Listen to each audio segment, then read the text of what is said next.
So finally வந்து எல்லாரும் நேற்று நடந்த ராயல் ரம்பில் வந்து பார்த்துருப்பீங்க. ஸோ அதோட ரிவ்யூ வேறு நம்ம வந்து ஷேர் பண்ணியிருந்தோம். ஸோ அது எப்படி இருந்துச்சு, ஸோ அதுக்கு ரேட்டிங் எல்லாம் பார்த்தீங்கன்னா கொடுத்துருந்தோம். ஸோ இப்போ ராயல் ரம்பிள் முடிஞ்சதுக்கு அப்புறமா பார்த்தீங்கன்னா சில அப்டேட்ஸ் வந்து வந்திருக்கு. ஸோ இதுக்கு மேலே டபிள்யூடபிள்யூல என்னெல்லாம் நடக்க போகுது, ஸோ இப்போதைக்கு இந்த ராயல் ரம்பிள் முடிஞ்சதோட ஸோ ஓரளவு கெஸ் பண்ணுற மாதிரி ரெசல்மேனியா 42ல என்னென்ன மேட்ச்லாம் நடக்க போகுது, ப்ளஸ் லேட்டஸ்ட் டபிள்யூடபிள்யூ அப்டேட்ஸை வந்து நம்ம இந்த வீடியோவில் பார்க்க போகிறோம். ஸோ அதெல்லாம் பார்க்குறதுக்கு முன்னால் ஃபஸ்ட் டைம் நம்ம சேனலுக்கு வந்திருக்கிற நண்பர்கள் சேனலை சப்ஸ்கிரைப் பண்ணி நோட்டிஃபிகேஷன் பெல் ஆல் போடுங்க. அப்போ தான் நான் போடுற இன்ட்ரெஸ்டிங் ரெஸ்லிங் நியூஸ் அப்டேட் உங்கள் நோட்டிஃபிகேஷனுக்கு வரும். வாங்க வீடியோக்குள்ளே போகலாம். ஃபர்ஸ்ட் வீடியோ ஸ்டார்ட் பண்ணோம். ஸோ ஏவால இருந்து. ஸோ ஏவா வந்து என்எக்ஸியோட ஜெனரல் மேனேஜர். ஸோ அது மட்டும் இல்லாமல் ராக்கோட பொண்ணு இவங்க தான். ஸோ இப்போ இவங்கள பற்றி ஒரு லேட்டஸ்ட் அப்டேட்ஸ், ஒரு சோகமான அப்டேட் பார்த்தீங்கன்னா கிடைச்சிருக்கு. ஸோ குறிப்பாக ஏவாவோட டபிள்யூடபிள்யூ கான்ட்ராக்ட் வந்து அஃபிஷியலி முடிஞ்சிடுச்சான். பட் அதை வந்து ஏவா வந்து ரீசைன், அதாவது புது கான்ட்ராக்டில் வந்து சைன் பண்ணலை அப்படிங்கிற மாதிரி சொல்லப்படுது. ஸோ அவங்க வந்து டபிள்யூடபிள்யூ விட்டு போகலாம் அப்படிங்கிற ஒரு முடிவில் இருக்கிறதாட்டு பார்த்தீங்கன்னா இப்போ ஒரு லேட்டஸ்ட் அப்டேட் வந்து கிடைச்சிருக்கு. ஸோ ஏன்னு தெரில. ஸோ டபிள்யூடபிள்யூல ஒரு சில ஷேர்ஸ் வந்து ஸோ டிகே மூலயமா வந்து ராக்கு கிட்ட இருக்குது. So one of the final பாஸாக ராக் இருக்காரு. ஸோ அவரோட மகளான ஏவா எதுக்காக இந்த முடிவு எடுத்திருக்கிறாங்க, அதாவது ஒரு வகையில் சொந்த கம்பெனியாக இருக்கிற ஸோ டபிள்யூடபிள்யூ எதுக்காக அவங்க வந்து வெளியே போகலாம் அப்படிங்கிற முடிவில் இருக்காங்கன்னு சொல்லி தெரியல. இப்போதைக்கு டபிள்யூடபிள்யூட கான்ட்ராக்ட் வந்து அவங்களுக்கு முடிஞ்சிருச்சு. பட் அவங்க டபிள்யூடபிள்யூ வந்து ஒரு புது கொடுத்த கான்ட்ராக்ட் வந்து சைன் பண்ணலை அப்படிங்கிற மாதிரி சொல்லப்படுது. அடுத்ததாக நேற்று நடந்த உமன்ஸ் ராயல் ரம்பிள் மேட்ச்சில் நம்ம சார்லட் ஃபிளேரோட ஒன் ஆஃப் த ரெக்கார்டை வந்து உடைக்கப்பட்டிருக்கு அப்படிங்கிற மாதிரி சொல்லலாம். ஸோ அதாவது இது வரைக்கும் சார்லட் ஃபிளேர் கலந்துக்கிட்ட எல்லா ராயல் ரம்பிள்லையும் ஸோ ஃபைனல் 3ல வந்து ஸோ நம்ம சார்லட் ஃபிளேர் பார்த்தீங்கன்னா இருப்பாங்க. பட் ஃபர்ஸ்ட் டைம் பார்த்தீங்கன்னா இந்த தடவை தான் ஸோ சார்லட் ஃபிளேர் வந்து லாஸ்ட்டு 3ல பார்த்தீங்கன்னா இல்லை, லாஸ்ட்டு 3னா கடைசி அந்த 30 உமன்ஸில் கடைசி 3 பேராக நிற்கிறதுல வந்து ஸோ சார்லட் ஃபிளேர் இத்தனை நாள் வரைக்கும் இருந்தாங்க. பட் நேற்று நடந்த ரம்பிளில் ஸோ அவங்க கடைசி 3வது ஆளாக பார்த்தீங்கன்னா அவங்க இல்லை, அதுக்கு முன்னே வந்து எலிமினேட் ஆகிட்டாங்க. ஸோ இது வந்து இப்போ ஒரு ரெக்கார்டாக வந்து படைக்கப்பட்டிருக்கு. தான் நடக்க போகிற டபிள்யூடபிள்யூட ப்ரீமியம் லைவ் ஈவெண்ட் வந்து பேக்லாஷ் பெரிய தான். ஸோ அது இப்போ எங்கே நடக்க போகுது அப்படிங்கிறதையும் அஃபிஷியலே கன்ஃபார்ம் பண்ணிட்டாங்க. ஸோ டாம்பா ஃப்ளோரிடால தான் வந்து இப்போ பேக்லாஷ் வந்து நடக்க போகுது. ஸோ இதை ட்ரிபிள் வச்சு வந்து கன்ஃபார்ம் பண்ணிட்டாரு. அடுத்ததாக ட்ரூ மேக்கின்டயர் விசஸ் சாமி சேனுக்கான மேட்சஸ் வந்து டபிள்யூடபிள்யூ வரலாற்றில் 12 தடவை வந்து நடந்திருக்கு. ஸோ அதில் ஒரு தடவை கூட சாமி சேன் வந்து நம்ம ட்ரூ மேக்கின்டயரை தோக்கடிக்கல. ஸோ நேற்று நடந்த மேட்சையும் சேர்த்து பார்த்தீங்கன்னா ஸோ ட்ரூ மேக்கின்டயரை ஸோ சாமி சேன் இது வரைக்கும் டபிள்யூடபிள்யூ வரலாற்றில் தோக்க அடித்ததே கிடையாது. ஸோ அதுமாரி ட்ரூ மேக்கின்டயர் அன்டிஃபிட்டட் ஸ்ட்ரீக்காக இருக்கார். ஸோ சாமி சேன்கிட்ட இது வரைக்கும் தோக்கலை அப்படிங்கிற இந்த ஒரு ரெக்கார்டு வந்து படிச்சிருக்கு. ஃபைனலி வந்து நம்ம ஃபெனாமனல் ஒன் ஏஜே ஸ்டைல்ஸ் நேத்தோட பார்த்தீங்கன்னா ரிட்டைர்மெண்ட் ஆகிட்டாரு. ஸோ இப்போ அவரோட ரிட்டைர்மெண்ட்டை பார்த்தீங்கன்னா ஸோ சில ரெஸ்லர்ஸ் வந்து அவருக்கு வந்து ஒரு ரெஸ்பெக்ட் வந்து கொடுத்துருக்குறாங்க. ஸோ அது யாரெல்லாம் அப்படிங்கிறத நீங்கள் இதில் பார்த்து தெரிஞ்சுக்கோங்க. ஸோ அவங்க என்னெல்லாம் பேசியிருக்கிறாங்க ஸோ ஏஜே ஸ்டைல்ஸை பற்றி அப்படிங்கிறத ஸோ நீங்கள் அந்த ஸ்க்ரீனில் பார்த்துக்கோங்க. அடுத்ததாக கடைசியாக வந்து ஒரு 4 லெஜண்ட்ஸ் வந்து ரிட்டைர்மெண்ட் ஆனாங்களா. ஸோ அப்போ அவங்க ரிட்டைர்மெண்ட் மேட்சில் சண்டை போட்டப்போ ஸோ அங்கே சுற்றி எத்தனை ஃபேன்ஸ்கள் இருந்தாங்க அப்படிங்கிற எண்ணிக்கைகள் வந்து தெரிய வந்திருக்கு. ஸோ அதை நீங்கள் இன்னும் பார்த்துக்கோங்க. அடுத்ததாக நேற்று நடந்த மென்ஸ் ராயல் ரம்பிள் மேட்ச்சில் வந்து நம்ம ஓடிசி ரோமன் ரெயின்ஸ் வந்து ஜெயிச்சிட்டாரு. ஸோ அதுக்கு அவர் வந்து ஒரு செலிப்ரேஷன் பண்ணுற விதமாக ஒரு ட்வீட்டை வந்து இன்னைக்கு காலையில் வந்து போட்டிருக்காரு. அடுத்ததாக ஃபைனலி வந்து நம்ம ப்ரீ பெல்லா வந்து ரிட்டர்ன் வந்துட்டாங்க. ஸோ இவங்களுக்கான ரிட்டர்னாக நம்ம நிக்கி பெல்லா ரிட்டர்ன் வரப்பவே ரொம்ப எதிர்பார்த்தோம். ஸோ ஃபைனலி ஒரு வருஷம் கழிச்சு பார்த்தீங்கன்னா ரிட்டர்ன் வந்திருக்கிறாங்க. ஸோ எஸ், இதில் ஒரு கோஇன்சிடென்ஸான ஒரு விஷயம் வந்து நடந்திருக்கு. ஸோ லாஸ்ட் இயர் நடந்த ராயல் ரம்பிளில் ஸோ நிக்கி பெல்லா 30th என்ட்ரியாக ஒரு சர்ப்ரைஸ் ரிட்டர்ன்ஸை வந்து கொடுத்துருந்தாங்க. ஸோ அதுலேருந்து இப்போ அவங்க ரெகுலராக டபிள்யூடபிள்யூல இருக்கிறாங்க. ஸோ இந்த வருஷம் பார்த்தீங்கன்னா 29வது என்ட்ரியாக வந்து ப்ரீ பெல்லா வந்து வந்திருக்கிறாங்க. ஸோ இதில் என்ன ஒரு கோஇன்சிடென்ஸ் இருக்குதுன்னா ஸோ 29, அதாவது ஃபர்ஸ்ட் வந்து 29 தானே வருது. அதனால ஸோ ஃபர்ஸ்ட் ப்ரீ பெல்லா தானே ஃபர்ஸ்ட் பிறந்திருக்காங்க. ஸோ அதனால அவங்க 29, அதுக்கப்புறமா வந்து 30. ஸோ அதுக்கப்புறம் ப்ரீ பெல்லா வந்து நிக்கி பெல்லா இளையவங்க அப்படிங்கிறத ஒரு கோஇன்சிடென்ஸாக வந்து ஒரு என்ட்ரி நம்பர் வந்து கிடச்சிருக்கு. ஸோ அடுத்ததாக இப்போ நிறைய பேருக்கு ஒரு கேள்விக்குறி இருக்கலாம். ஸோ என்ன ப்ரோ, ஸோ ப்ரீ பெல்லா வந்து இப்போ ரிட்டர்ன் வந்துட்டாங்க. ஸோ இதுக்கு மேலே வந்து அவங்க நிக்கி பெல்லா மாதிரி ரெகுலராக வந்து டபிள்யூடபிள்யூல இருப்பாங்களா, அப்படி இல்லைன்னா சர்ப்ரைஸ்க்காக வந்து ஸோ ராயல் ரம்பில் வந்துட்டு போயிட்டாங்களா அப்படின்னு கேட்கலாம். பட் இப்போதைக்கு அஃபிஷியல் ஆயிடுச்சு. ஸோ ப்ரீ பெல்லாவும் பார்த்தீங்கன்னா இதுக்கு மேலே டபிள்யூடபிள்யூல ரெகுலராக நிக்கி பெல்லா மாதிரி பார்த்தீங்கன்னா ஃபைட் பண்ண போகிறாங்க. ஸோ அவங்க டபிள்யூடபிள்யூல இருக்க போகிறாங்க அப்படிங்கிறத அஃபிஷியலி கன்ஃபார்ம் பண்ணிட்டாங்க. ஸோ அது மட்டும் இல்லாமல் ஸோ அவங்க ஒரு ட்வீட்டும் போடுறாங்க. ஸோ பெல் ஆர்மி வந்து திரும்பவும் வந்துடுச்சு. ஸோ நாங்கள் திரும்பவும் வந்து சேர்ந்து வந்து WWE ரூல் பண்ண போகிறோம் அப்படிங்கிற மாதிரி ஸோ அவங்க ட்வீட் பண்ணியிருக்கிறாங்க. ஸோ இதிலேருந்து ஒரு விஷயத்த நம்ம எடுத்துக்கலாம். ஸோ ஒன்று ஒரு நிக்கி பெல்லா அண்டு ப்ரீ பெல்லா 2 பேரும் பழைய பெல்லா டீம்ஸ் டேக் டீமை வந்து ஃபார்ம் பண்ணிடுவாங்க அப்படிங்கிற மாதிரி சொல்லலாம். ஸோ இப்போ நிக்கி பெல்லா வந்து ஒரு ஹீல் டர்ன் பண்ணுறாங்க, ப்ரீ பெல்லா வந்து இப்போ ரிட்டர்ன் வந்துருக்குறாங்க. ஸோ அப்படியே டேக் டீமாக இருந்துச்சுன்னா ஸோ ஒன்று வந்து ஸோ நிக்கி பெல்லா ஃபேஸ் டர்ன் ஆகலாம், அப்படி இல்லைன்னா ப்ரீ பெல்லா வந்து ஹீல் டர்ன் பண்ணலாம். ஸோ இவங்க 2 பேருமே சேர்ந்து பார்த்தீங்கன்னா ஒரு டேக் டீமாக இருக்கிறதுக்கு தான் இப்போ அதிகபட்சமான வாய்ப்புகள் இருக்குது. இதை தொடர்ந்து இன்னொரு ஹாப்பி நியூஸும் மேபி நடக்கலாம். ஸோ இந்த மாதிரி ஒரு ஆள் பற்றின சொல்லியிருக்காரு. ஸோ புள்ளி ரே ஒரு விஷயத்த சொல்லியிருக்காரு. ஸோ ஃபைனல் வந்து பிரீபெல்லா WWE வந்துட்டா. ஸோ இதுக்கு பின்னால் கண்டிப்பாக ஸோ இன்னும் நம்ம பிரையன் டேனியல்சன் இருக்கலாம் அப்படிங்கிற மாதிரி சொல்லியிருக்காரு. ஸோ இதில் என்ன ப்ரோ இருக்கலாம் அப்படின்னு கேட்டிங்கன்னா ஸோ ஒரு விஷயம் இருக்குது. ஸோ ஒன்று வந்து ஸோ நம்ம பிரையன் வந்து ஸோ பிரீபெல்லா வந்து ஓகே உன்னோட கரியரை பார்த்துக்க அப்படிங்கிற மாதிரி அவரை WWE அனுப்பியிருக்கலாம். ஸோ இன்னொன்று ஸோ அடுத்ததாக அதாவது பிரீபெல்லா வந்து ஒய்ஃபை WWE அனுப்பிக்கிட்டு ஸோ திரும்ப வந்து டேனியல் பிரையன் வந்து WWE வரலதுக்கு ஒரு ஐடியா இருக்கலாம் அப்படிங்கிற மாதிரி சொல்லப்படுது. ஸோ இந்த மாதிரி WWE நடந்திருக்கு. ஸோ ரூசோ லேனாலாம் ஸோ அந்த மாதிரி நடந்திருக்கு. சலினாவகா, Alistair Black, so Chelsea Green, Zack Ryder, so இந்த மாதிரி ஸோ உமன்ஸ் ஃபஸ்ட்டு பார்த்தீங்கன்னா ஸோ அனதர் கம்பெனிலேருந்து WWE ஹையர் பண்ணிடுவாங்க. ஸோ அதுக்கப்புறமா ஸோ இந்த ஜென்ஸ் ரெஸ்லர்ஸை வந்து அவங்க டேலண்ட்டை பார்த்து பார்த்தீங்கன்னா WWE ஹையர் பண்ணுவாங்க. ஸோ பட் டேனியல் பிரையன் தான் விருப்பப்பட்டு WWE போனார். ஸோ அதனால ஸோ மேபி டேனியல் பிரையனுக்கு ஒரு விருப்பம் இருக்குது. ஸோ புள்ளிரே சொன்ன மாதிரி ஒரு விஷயம் நடக்குது அப்படின்னா கண்டிப்பாக டேனியல் பிரையன் வருவார். பட் அவரோட கான்ட்ராக்ட் AEW முடிஞ்சிருச்சா அப்படிங்கிறது ஸோ எனக்கு கரெக்டாக ஞாபகம் இல்லை. ஸோ அவரோட முடிஞ்சிருச்சுன்னு தான் நினைக்கேன். பட் அவர் இதுக்கு மேலே ரெஸ்லிங் பண்ணுறதுக்கு விருப்பம் இல்லாத மாதிரி ஒரு சுச்சுவேஷன் இருக்குது. ஸோ என்ன நடக்குதுன்னு தெரில. ஸோ ஒருவேளை அவர் ரெஸ்லிங் பண்ணதுக்கு விருப்பமாக இருந்து ஸோ WWE வர்றதுக்கு அவர் ஆசைப்பட்டா கண்டிப்பாக WWE வருவார். பட் அதுக்கு வாய்ப்பு இருக்கான்னு இப்போதைக்கு எந்த ஒரு அப்டேட்டும் இல்லை. ஸோ அடுத்ததாக பார்த்தீங்கன்னா ஸோ நேற்று போட்ட வீடியோலே நான் சொல்லியிருந்தேன். ஸோ இப்போ ரீசெண்ட் டைமில் WWE ஸோ எந்தெந்த ரெஸ்லர்ஸ்லாம் ரிட்டைர்மெண்ட் ஆகுறாங்களோ ஸோ அத்தனை ரெஸ்லர்ஸே வந்து குந்தரை வச்சு தான் பார்த்தீங்கன்னா முடிக்கிறாங்க. ஸோ இதனால் இதுக்கு மேலே நீங்கள் ஆச்சரியப்படுறதுக்கு ஒன்றும் கிடையாது. ஸோ இதுக்கு மேலே ஸோ WWE எந்த ஒரு ரிட்டைர்மெண்ட் நடந்தாலும் ஸோ மேபி அதை நம்ம கந்தர் தான் பார்த்தீங்கன்னா நடத்துறதுக்கு வாய்ப்பு இருக்குது. ஸோ ஏன் அப்படி சொல்கிறேன்னா ஸோ மேபி நம்ம அண்டர்டேக்கர் பார்த்தீங்கன்னா ஒரு ஸ்ட்ரீக் வச்சுருந்தாருல. ஸோ ரெஸ்ல்மேனியா ஹிஸ்ட்ரியிலே 21 வருஷமாக தொடர்ந்து வந்து வின் பண்ண ஒரே ரெஸ்லர், அதாவது வின் பண்ணதுன்னு சொல்லாதோட அவன் வின் பண்ண ஒரு ரெஸ்லர் பார்த்தீங்கன்னா ஸோ நம்ம அண்டர்டேக்கர். ஸோ அந்த மாதிரி ஒரு ஸ்ட்ரீக்கை வந்து ஸோ இவருக்கு வைக்கிறாங்க. ஸோ இருக்கிறதுக்கு வாய்ப்புகள் இருக்குது அப்படிங்கிற மாதிரி சொல்லலாம். ஸோ அதாவது ஸோ ஒரு கரியர் கில்லர் அப்படிங்கிற மாதிரி சொல்லலாம். ஸோ இவர் ஒரு ஸ்ட்ரீக்காக அப்படி கொண்டு போயிட்டுருக்கிறாங்க.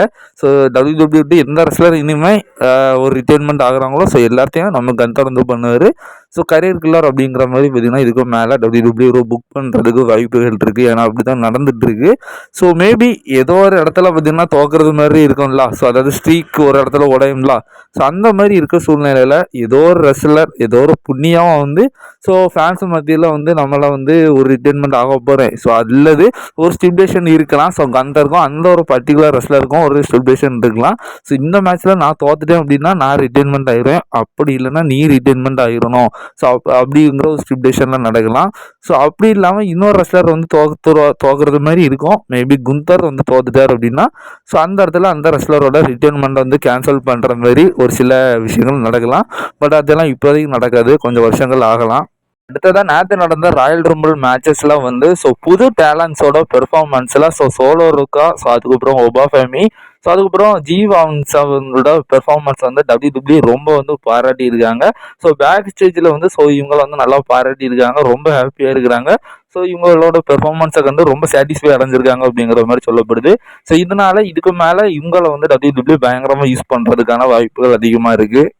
அடுத்ததாக நம்ம ரோமன் ரெயின்ஸ் ஃபேன்ஸ் எல்லாத்துக்கும் ஒரு ஹாப்பி நியூஸ் அப்படிங்கிற மாதிரி சொல்லலாம். ஸோ குறிப்பாக ரோமன் ரெயின்ஸ் ரீசெண்ட் டைமில் ஒரு இன்டர்வியூவில் இருந்திருக்காரு. ஸோ அதில் அவரோட உடல் நலனை பற்றி பேசியிருக்காப்புல. ஸோ இப்போ ரோமன் ரெயின்ஸுக்கு 40 வயசு, பட் அவரும் ஃபீல் பண்ணுறது அவருக்கு 25 வயசு ஆனது மாதிரி தான் அவருக்கு வந்து ஒரு ஃபீல் ஆகுது. ஸோ 40 வயசு ஆனது மாதிரி அவர் எந்த இடத்துலையும் ஃபீல் ஆகலை. ஸோ மேட்சஸ் எல்லாமே ஒரு 25 வயசு, அதாவது அவர் இப்போ அவருக்கு கேட்க ஒரு 25 வயசு பையன் எந்த அளவுக்கு ஒரு அத்லெட்டிக்காக ஃபைட் பண்ணணும். ஸோ அந்த அளவுக்கு அவர் வந்து இப்போ திடகாத்திரமாக தான் இருக்கிறாரு. ஸோ அதனால அவரோட உடல் கட்டமைப்பில் எந்த ஒரு இதுவும் இல்லை அப்படிங்கிற மாதிரி சொல்லியிருக்காரு. ஸோ இதனால இன்னும் ப்ரோ அப்படின்னு உங்களுக்கு கேட்கலாம். ஸோ ரீசெண்ட் டைமில் தான் நம்ம இவர் சொல்லியிருந்தாரு. ஸோ என்னால் வந்து ரசில் வந்து ஸோ 2026, 27க்கு அப்புறமா வந்து நான் மேபி இன்னும் பார்ட் டைமர் ஆயிடுவேன். ஸோ இதுக்கும் மேலே வந்து ஸோ ரெகுலராலாம் என்னால் மேட்ச் பண்ண முடியாது அப்படிங்கிற மாதிரி சொல்லியிருந்தாரு. அதுக்கு சில ரீசன்ஸ் இருந்தது. ஸோ அதாவது அவருக்கு வந்து அது ஏதோ சொல்லுவோம்ல, ஸோ அந்த ஷூட்டிங், அதாவது மூவி ஷூட்டிங்லலாம் இதுக்கு மேலே படங்கள் நடிக்கிறதுலாம் அவர் கான்சென்ட்ரேட் பண்ண போகிறாரு, மேட்ச் விளையாடுறதெல்லாம் குறைக்க போகிறாருன்னு சொல்லியிருந்தாரு. பட் இப்போதைக்கு அவரோட ஃபிசிக்கு எந்த ஒரு பிரச்சனையும் கிடையாது. ஸோ மேபி அவர் மூவியும் நடிச்சுக்கிட்டு இன்னும் கொஞ்சம் ரெகுலராக வந்து மேட்ச் வந்து கொடுப்பாரு. WWE விட்டு மொத்தமாலாம் போகிறதுக்கு வாய்ப்புகள் குறைவு தான். இதுக்காக நான் எப்படி சொல்கிறேன்னா, ஸோ இப்போ WWE பிஸ்னஸே வந்து நம்ம ரோமன் ரெயின்ஸை நம்பி தான் இருக்குது. ஸோ அவர் இல்லைன்னா நடக்காது. இப்போ WWE ஏதோ தப்பாக ஒரு விஷயம் பண்ணிட்டாங்க. போன வருஷம் ஜேவுஸை வந்து ராயல் ரூமில் வின் பண்ண வச்ச மாதிரி ஏதோ ஒரு தப்பான முடிவு எடுக்கிறாங்க அப்படின்னா, ஸோ அதை மேட்ச் பண்ணுற விதமாக ரோமன் ரெயின்ஸ் எல்லாம் தேவைப்படுறாரு. ஸோ இந்த தடவையே வந்து ஸோ WWE ரோமன் ரெயின்ஸை ஜெயிக்க வச்சுட்டாங்க. காரணம் என்னன்னா, ஸோ அவங்கள்ட்ட வந்து வேறு ஐடியாவும் கிடையாது, வேறு எதுவும் ஒருத்தான ஒரு ரெஸ்லர்ஸை வந்து புக் பண்ணவும் இல்லை. ஸோ அதனால் ரோமன் ரெயின்ஸ் வந்து திரும்பவும் வந்து அதாவது அவர் சும்மா இருக்கிறாரு. ஸோ அவரை கொண்டு வந்து ஒரு சின்ன யூஸ் பண்ணுறாங்க அப்படின்னா அது பெரிய லெவலில் வந்து இம்பாக்ட் பண்ணிடும். ஸோ அதுதான் ரோமன் ரெயின்ஸோட ஒரு கெத்து. பட் அதனால WWE வந்து ரோமன் ரெயின்ஸ் விட மாட்டாங்க. ஏன்னா பிஸ்னஸே பல கோடி ரூபாய்க்கு அவர்கிட்ட தான் WWE வந்து இருக்குது, அவரை நம்பி தான் இருக்குது. ஸோ இதனால WWE ஸோ எத்தனை கோடி ரூபா கொடுத்தனாலும் ரோமன் ரெயின்ஸ் வந்து ஸோ அவ்வளோ சீக்கிரமாக விட மாட்டாங்க. ஸோ வருஷத்துக்கு ஒரு மேட்ச் தான் விளையாடுவேன்னு சொன்னால் கூட அவர் WWE வந்து விடுறதுக்கு வாய்ப்பு இல்லை. ஸோ அவரை ஓகேப்பா இன்னைக்கு கேட்குற அமௌண்ட்டை தந்துடலாம் அப்படிங்கிற மாதிரி தான் இப்போதைக்கு ரோமன் ரெயின்ஸோட பிஸ்னஸ் இருக்குது. ஸோ இதனால ரோமன் ரெயின்ஸ் படமே நடிக்க போனால் கூட ரோமன் ரெயின்ஸ் WWE தான் இருப்பார். ஸோ அது ஒரு மேட்ச்சில் ஆனாலும் சரி, ஸோ அவருக்கு ஒரு அப்பியரன்ஸ் பண்ணாலும் சரி, ஸோ WWE விட்டு அவ்வளோ சீக்கிரமாலாம் போக மாட்டார்.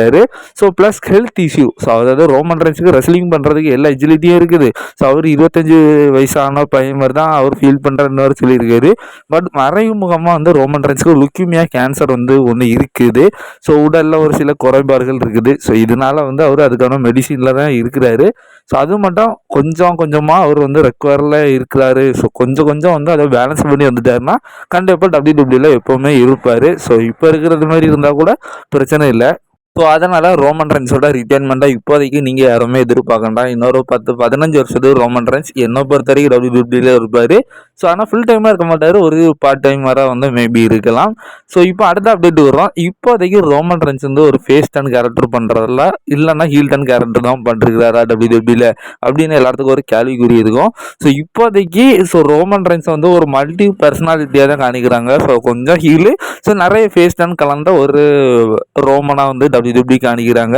ஸோ அது இப்போ நம்ம பார்த்துட்டு தான் இருக்கிறோம். ஸோ நேற்று நடந்த ரம்பிள் மேட்ச் முடிஞ்சதுக்கு அப்புறமா வந்து ஸோ ரோமன் ரெயின்ஸ் செலிப்ரேஷன் பண்ணிட்டு ஸோ ஃபேன்ஸ் மத்தியில் நடந்துட்டு போயிட்டு இருக்கப்போ ஸோ அதில் ஒரு சில ஃபுட்டேஜ் தெரிய வந்திருக்கு. ஸோ ரோமன் ரெயின்ஸ் அந்த ரேம்பில் இருந்து எல்லா ஃபேன்ஸுகளுக்குமே வந்து கை கொடுத்து சிரிச்சுக்கிட்டு ஸோ அவர் பயங்கரமாக செலிப்ரேஷன் பண்ணிட்டு போயிருக்கிறாரு. ஸோ எஸ், அங்கே இருக்கிற மக்கள் மத்தியில் ரோமன் ரெயின்ஸ் ஒரு ஃபேஸ் டன்னாக தான் காணிக்கிறாங்க. ஸோ பட் அது லைவ், அது ஆஃப் ஏர் அப்படிங்கிறதுனால ஸோ கேரக்டர் பிரேக் பண்ணலாம். ஸோ பட் இருந்தாலுமே கூட WWE அவரை வந்து ஒரு மிக்ஸ் லெவலில் தான் காணிக்கிறாங்க.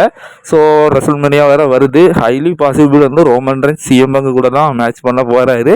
ஸோ அதை பற்றி மெயின் இவெண்ட்டில் நம்ம பேசலாம். ஸோ அதனால் ஸோ CM Punk வந்து ஒரு ஃபேஸு, ஸோ ரோமன் ரெயின்ஸ் ஒரு ஃபேஸாக இருக்கிறத வந்து ஸோ நிறைய பேர் மேபி அதாவது ஃபியூட் எப்படி இருக்குன்னு சொல்லி ஒரு கேலிகுரி இருக்கும். ஸோ அதனால தான் ரோமன் ரெயின்ஸ் வந்து ஒரு அதாவது ரெண்டாம் கலந்த கலவையை வந்து WWE புக் பண்ணிட்டுருக்காங்க. ஸோ ஹீலும் அவர் தான், ஸோ ஃபேஸும் அவர் தான் அப்படிங்கிற லெவலுக்கு தான் காணிக்கிறாங்க. ஸோ இதனால் வந்து ரோமன் ரெயின்ஸ் வந்து ஸோ அந்த ஃபியூட் ஒரு ஃபேஸ் ரெஸ்லர் கூட மேட்ச் பண்ணுறப்போ மட்டும் ஒரு சில பர்சனலாக ஒரு சில விஷயங்களாக பண்ணி ஸோ ரொம்பவும் வந்து வில்லனாகவும் இல்லாமல் ஸோ ரொம்பவும் பலமாகவும் இல்லாமல் ஒரு ரெண்டுக்கும் நியூட்ரலாக வந்து ஒரு ஃபியூடை வந்து கண்டிப்பாக CM Punkக்கு அகென்ஸ்டாக கொடுப்பாரு. ஸோ CM Punkக்கும் ஃபேஸ் டன்னாக இருந்துக்கிட்டே வந்து ஸோ ஒரு ஹீல் டன் ட்ரூவே வந்து அலற விட்டவர். ஸோ அதனால் ஸோ நம்ம இவங்களுக்கான ஃபியூடை நினச்சி பயரண்டாம் ஸோ கலக்கிடுவாங்க. அடுத்ததாக ரோமன் ரெயின்ஸோட ராயல் ரம்பிள் ரெக்கார்ட்ஸ் வந்து தெரிய வந்திருக்கு. ஸோ குறிப்பாக அவர் கலந்துக்கிட்ட எல்லா ராயல் ரம்பிளோட ரெக்கார்டு தெரிய வந்திருக்கு. ஸோ அவர் எத்தனை பேர்த்தை வந்து எலிமினேட் பண்ணியிருக்காரு, மொத்தமாக அவர் ஹிஸ்டரியிலே ராயல் ரம்பிள் அவர் எத்தனை தடவை எத்தனை பேர்த்தை எலிமினேட் பண்ணியிருக்காரு அப்படிங்கிற மாதிரி தெரிய வந்திருக்கு. ஸோ 2014 வந்து 12 பேர்த்தை வந்து எலிமினேட் பண்ணியிருக்காரு. ஸோ 2015 6 பேர்த்தை வந்து எலிமினேட் பண்ணியிருக்காரு. ஸோ அடுத்த 2016 வந்து 5 எலிமினேஷன், ஸோ 2017 3 எலிமினேஷன், 2018 4 எலிமினேஷன், 2020ல் 2 எலிமினேஷன், 2025ல் 4 எலிமினேஷன், 2026ல் 5 எலிமினேஷன் வந்து பண்ணியிருக்காரு. மொத்தமாக ரோமன் ரெயின்ஸோட ராயல் ரம்பிள் ஹிஸ்டரியில் 41 பேர்த்த வந்து எலிமினேட் பண்ணியிருக்காரு. ஸோ அடுத்த அப்டேட் வந்து நேற்று நடந்த ராயல் ரம்பிள் மேட்ச்சில் நம்ம பிராக் லெஸ்னரோட என்ட்ரியில் வந்து பால் ஹேமன் கூட வந்திருப்பாரு. ஸோ எஸ், ஏதோ ஒரு வகையில் பார்ட் டைமாக பிராக் இருந்தாலும் கூட அவரும் விஷன் டீமோட ஒரு பார்ட்டாக தான் வந்து இப்போ WWE காமிச்சிட்டு இருக்கிறாங்க. ஸோ பார்க்கலாம். ஸோ பிரான் பிரேக்கர், பிரான் சென்டிட், இப்போ லோகன் பால், அப்புறம் பீஸ்ட் பிராக் லெஸ்னர். ஸோ எப்படி தெரியுதுன்னு தெரில, பட் அவர் தனி மரமாக தான் நிற்கிறாரு. இருந்தாலும் ஸோ சப்கான்சியஸாக ஸோ பால் ஹேமன் மூலயமா அவர் வந்து அந்த டீமில் இருக்கிற மாதிரி காணிக்கிறாங்க. ரொம்பலையுமே பிரான் சென்ட்ரிட், லோகன் பால்லாம் பிராக் லெஸ்னருக்கு உதவி பண்ணுற மாதிரி ஒரு சில விஷயங்களும் பார்த்தோம். ஸோ இது எங்கே போய் முடிய போகுது அப்படிங்கிற மாதிரி எனக்கு தெரியல. செத் ரொலின்ஸ் வேறு அந்த ஃபியூரில் இருக்கிறாரு. ஸோ பார்க்கலாம். ஸோ அடுத்ததான் நம்ம இப்போ மெயின் நியூஸுக்கு வந்துட்டோம். ஸோ அதெல்லாம் பார்க்குறதுக்கு முன்னால் நீங்கள் இன்னும் நம்ம சேனலை சப்ஸ்கிரைப் பண்ணலன்னா பண்ணிக்கோங்க. நோட்டிஃபிகேஷன் பெல்லாம் அதில் போடுங்க. ஸோ இந்த வீடியோக்கு லைக் பண்ணுங்கள், ஷேர் பண்ணுங்கள், கமெண்ட் பண்ணுங்கள். உங்கள் சப்போர்ட்டை தாங்க. ஸோ இப்போதைக்கு நம்ம மெயின் ஈவெண்ட்டில் ஸோ ரசல்மனியா 42ல், அதாவது இப்போ இந்த ராயல் ரம்பிள் மேட்ச்சில் இருந்து ஸோ நமக்கு ஒரு கிளாரிட்டி கொஞ்சமாக நான் கெஸ் பண்ண லெவலுக்கு என்னென்ன மேட்ச் எல்லாம் வந்து ரசல்மனியா 42ல் நடக்கும் அப்படிங்கிற மாதிரி பார்க்கலாம். ஸோ ஃபஸ்ட்டு நேற்று ராயல் ரம்பிள் முடிஞ்சதுக்கு அப்புறமா போஸ்ட் ஷோவில் வந்து ட்ரூ மெக்கின்டர் ஒரு விஷயத்தை பற்றி பேசியிருக்காரு. ஸோ குறிப்பாக அவர் வந்து அதாவது ரோமன் ரெயின்ஸ் வந்து ராயல் ரம்பிள் வின் பண்ணதுனால ஸோ ரோமன் ரெயின்ஸ் என்ன தான் சேலஞ்சு பண்ணணும், ஸோ இந்த அன்டிஸ்ட்ரிபியூட்டட் டைட்டிலுக்காக சேலஞ்சு பண்ணணும். எங்கள் 2 பேர்த்துக்குமான மேட்ச் தான் ரசல்மனியா 42ல் நடக்கணும். ஸோ எங்களுக்கான முடிக்கப்படாத விஷயங்கள் நிறைய இருக்குது. So blood line, store line பற்றிலாம் தெரியும்ல. ஸோ அந்த மாதிரி அவர் வந்து ரோமன் ரெயின்ஸ் என் கூட விளையாடணும் அப்படிங்கிற மாதிரி அவர் ஆசைப்படுறாரு. பட் அதெல்லாம் நடக்க வாய்ப்பு இல்லை. ஸோ ட்ரூ மெக்கின்டருக்கு, கோடி ரோட்ஸ், ஜாகா பாட்டு கூட ஒரு ஃபியூடு பற்றினா இருக்குது. அதேமாதிரி நம்ம ரோமன் ரெயின்ஸ், சிஎம் பங்கு கூட தான் விளையாடுறது மாதிரி இருக்குது. ஸோ இது நடக்க வாய்ப்பு இல்லை. ஸோ இப்போ பார்க்கலாம் என்னென்ன மேட்ச்லாம் ரசல்மனியாவில் நடக்க போகுது அப்படிங்கிற மாதிரி. ஃபஸ்ட்டு வந்து ட்ரூவோட பாயிண்ட் ஆஃப் வியூவில் இருந்தே வரேன். ஸோ ட்ரூக்கு வந்து ரசல்மனியா 42ல் ஹைலி பாசிபிள் ஒரு ட்ரிபிள் த்ரெட் மேட்சுக்காக தான் வந்து அந்த டைட்டிலுக்காக விளையாட போகிறாங்க. ஸோ ட்ரூ மெக்கின்டர் விசஸ் ஜாகா பாட்டு விசஸ் கோடி ரோட்ஸுக்குள்ள தான் பார்த்தீங்கன்னா அந்த மேட்ச் வந்து நடக்க போகுது. ஸோ அடுத்ததான் ரோமன் ரெயின்ஸுக்கு வந்து சிஎம் பங்கு கூட தான் ஹைலி பார்த்தீங்கன்னா மேட்ச் நடக்கிறதுக்கு வாய்ப்புகள் இருக்குது. அதேமாரி ராயல் ரம்பிள் மேட்ச்சில் ஸோ நம்ம ஒபாஃபெமி விசஸ் லெஸ்னருக்குள்ள ஒரு ஃபேஸ் கான்ஃபரன்சேஷன் பார்த்தோம். ஸோ இதனால இவங்க 2 பேர்த்துக்கும் ஹைலி பார்த்தீங்கன்னா மேட்ச் நடக்கலாம். ஸோ அப்படி இல்லைன்னா கந்தர் கூட மேட்ச் நடக்கலாம், என்னென்னாலும் நடக்கலாம். ஸோ அதேமாரி பிராக் பிரேக்கர் விசிஸ் செத் ராலன்ஸுக்கான மேட்ச், மேபி செத்து வந்து இன்ஜுரி எல்லாம் கிளியர் ஆகி பார்த்தீங்கன்னா திரும்பவும் வந்துட்டாருன்னா ஹைலி பாசிபிள் வந்து பிரான் பிரேக் இருக்கும். செத் ராலன்ஸுக்கு ரசல்மனியா 42ல் நடக்கும்.